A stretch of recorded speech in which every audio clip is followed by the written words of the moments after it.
Hey guys, welcome back to my channel, and today we're going to do a little bit of education. But before we do this education, I just have a quick announcement to make, because I know some of you have recently been a part of my membership on this channel and it suddenly stopped. For some reason, you will have received an email to say that it stopped.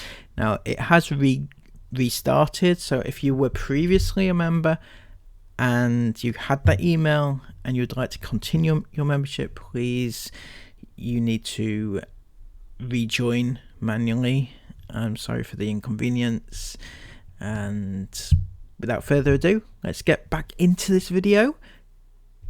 So recently, well, over the last few weeks, we've had a barrage, not quite a barrage, a trickle. They've trickled it in elements of Esme suggesting that she's going to start a new business and she's going to sell her crocheted items. Okay, fine. It's nice that she can do these things. It's nice that she can make these things, and it gives her something positive to do rather than just sitting around doing nothing, which is what they generally do. However, Chris, Sarah, there needs to be some conversation being had, because I seriously hope that you're not pushing this out onto her without having looked into the whys and wherefores of the pros and the cons and the legalities and everything like that, right? Because it seems like she's very enthusiastic, and I'm not sure if that's you putting it onto her, saying that you can do this, you can do this, you can make lots of money, and it'd be great, it'd be funny, it'd be brilliant. I do think that she's generally excited for it. She seems to love her crocheting. However, you do need to know the legalities, and I assume Christopher, as a businessman, and especially Sarah as the businesswoman of the year that she is, will have already looked into this, particularly as obviously the first time it was mentioned, you had a lot of people say to you, 1 second, you can't just sell toys, you need them to be tested for safety and things like that. I know, Sarah, you didn't bother with all that nonsense, with your little baby toys and stuff, that you sold. That wasn't really your thing, was it? The whole child safety element. I know in general it's not your forte, is it, child safety? But anyway, what can you do? But yeah, I assume you've looked into this, but for the hard of hearing, and I'm also going to put this out there for those that are curious about it, because lots of people are talking about it at the moment, and I'd like to clarify the actual things that they have to do in order to get a toy onto the market, to save all the misinformation. So this is taken from the Gov website, so it's official information. I'm going to link it down below, so you can, if you want to read it, you can read it in its full, so there's no misinterpretations or misinformation. It's there. But these are the key points which are relevant, I think, to Esme putting out toys onto the market. General safety requirements. The general safety requirements are as follows. Toys, including the chemicals they contain, must not jeopardize the safety or health of users or third parties when they are used as intended or in a foreseeable way, bearing in mind the behavior of children. The ability of users and, where appropriate, their supervisors must be taken into account. In particular, this applies to toys intended for use by children under 36 months or by other specified age groups. So this could actually apply to Esme's selling of her crochet toys, because I can quite easily see some of the older IFAM, buying it for their children or their grandchildren and stuff like that. So that needs to be taken into account as well. Information on hazards and risks involved in using the toy and the ways of avoiding them must be marked in English. So if there's any warning labels, there need to be warning labels if there is. I'm not saying that these things would, but if there is anything that's contained on the toys that could be a hazard, possibly the eyes, I don't know, but they need to be labelled as a warning. Section 5. Obligations of manufacturers. A manufacturer is a person who manufactures toys or has toys designed or manufactured and markets those toys under their name or trademark. The obligations of manufacturers of toys which must be complied with before the toy is placed on the GB market include the following. Number 1. Making sure the toy has been designed and manufactured to comply with the essential safety requirements during its foreseeable and normal period of use. So it needs to be safe for use, and she must know what use is safe for this particular toy. 2. Carrying out a safety assessment of the toy.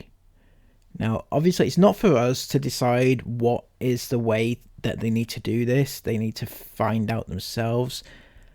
Number 3, following the applicable conformity assessment procedure.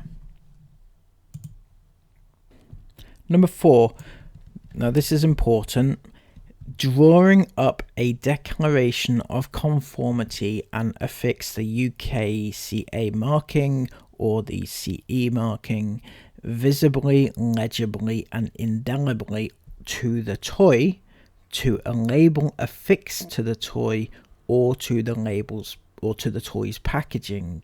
So basically they have to put the markings on to say that it's been CE tested for the UK market, and it needs to be either on the toy, on a label or packaging, but it needs to be somewhere. Until the end of 2027, because I believe the rules are going to be changing. Until the end of 2027, the UKCA marking may be affixed to a document accompanying the toy. So they can do that too. If they don't want to put a label on it, they don't have to. If they don't want to put it on the toy, they don't have to. I can't imagine them having packaging as well, so a document it, but there does have to be a marking somewhere to say this has been tested and is safe for use. Number 5. Now listen to this one, Chris, because this one might shock you. Drawing up the technical documentation and keep it and the declaration of conformity for 10 years. Okay, personally, I don't know. I actually can't see them doing this, but Chris, you need to keep the documentation which says that this is CE tested for 10 years after it's been manufactured. So if you sell an item now, you actually have to, somebody can come back to you in 10 years time and ask to see the documentation. So I mean, that's, for me, that feels a little far-fetched that Chris is going to do this, but maybe Sarah will get up and yeah. It's got to be kept. Keep it in like a safe or filing cabinet. Do you have a filing cabinet, Chris? Sarah, in the big office, is there a filing cabinet up there? Keep it in there. Number 6, applying information, identifying the toy, e.g. type, batch, serial, model number, and manufacturer, like the registered trade name, trademark, contact address on the toy, or where not possible because of the size or the nature of the toy, on its packaging or in an accompanying document. So basically information about who you are. I'd put your address. Personally, Chris, office address would be good, I think. Registered office address. The manor. Number 7. Making sure the toy is accompanied by instructions for safe use, safety information and warnings as appropriate. These must be clearly marked with a visible, legible, understandable and accurate manner on the toy. A label affixed to the toy or toy's packaging. This is what I mentioned earlier, is that if there is anything that needs a safety warning, maybe saying not for use under 36 months or whatever the case may, I don't know. It's up to you, Chris. Number 8, making sure that continuing production runs of the same toy remain in conformity. So you can't just test one toy and say it's fine and then do the rest of the toys like with loose eyes and stuff like that. You know, they need to remain consistent. Number 9, carrying out sample testing of marketed toys. So if you're doing a huge batch, maybe test one every now and again just to make sure that they're all fine. Number 10, investigating and recording any complaint made in relation to the toy and keeping a register of complaints, non-compliant toys and recalled toys. So if you have any complaints about the toys, make a note. Don't just say, "Oi, that's just an hater." A hater. Hater. Don't do a Sarah, basically. Don't just call every complaint somebody trolling you, and don't teach your child that that's the way to deal with complaints, because it's not. Number 11, bringing non-conforming toys into compliance, or if appropriate, withdraw or recall the toy and tell enforcement authorities if there is a safety risk and provide information to authorities following any requests. So basically, if any toys are deemed not safe for production and you later find out they're not safe, you need to do something about it. Don't just sort of sweep it under the rug, basically. 12, identifying the other economic operators in the GB supply chain on request by an enforcement agent where the request is made within 10 years of the toy being supplied. So that probably doesn't actually apply to you. That's only when you're like giving it to distributors and stuff like that. But the within 10 years of the toy being supplied is relevant because you're supposed to have kept information since, you know, for 10 years, and that's where that comes in. Now, this part is the most important part for all the haters out there who think that this is not going to be possible for them to do because they have to get all this sorted out and everything like that. The truth is that it is possible. It's not impossible, and it's not as hard as you might have thought. The surprising thing is that there is a self-declaration on any toy that you make, right? So it's handy for the smaller businesses who want to make toys.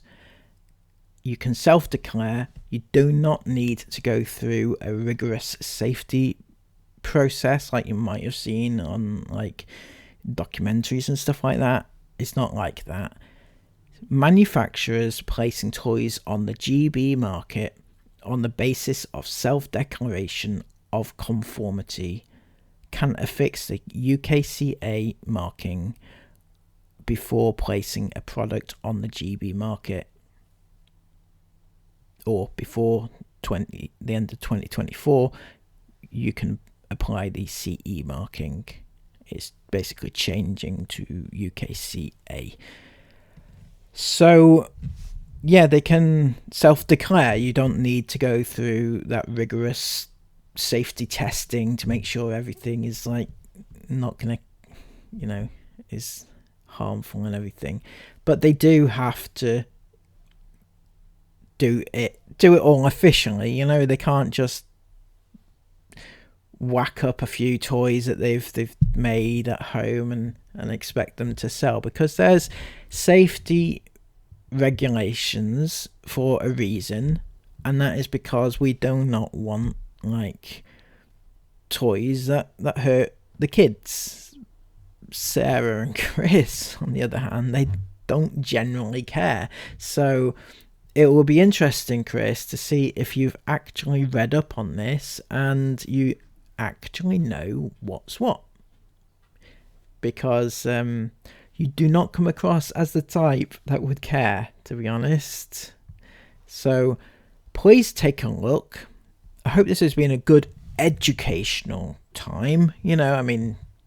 Your daughter is not really doing an awful lot education wise, so this is probably one of the best lessons she's had for a long time. Anyway, until next time, please give this video a thumbs up. That includes you, Christopher. And comment everything you want to comment down below. And subscribe. Until next time, take care and bye-bye.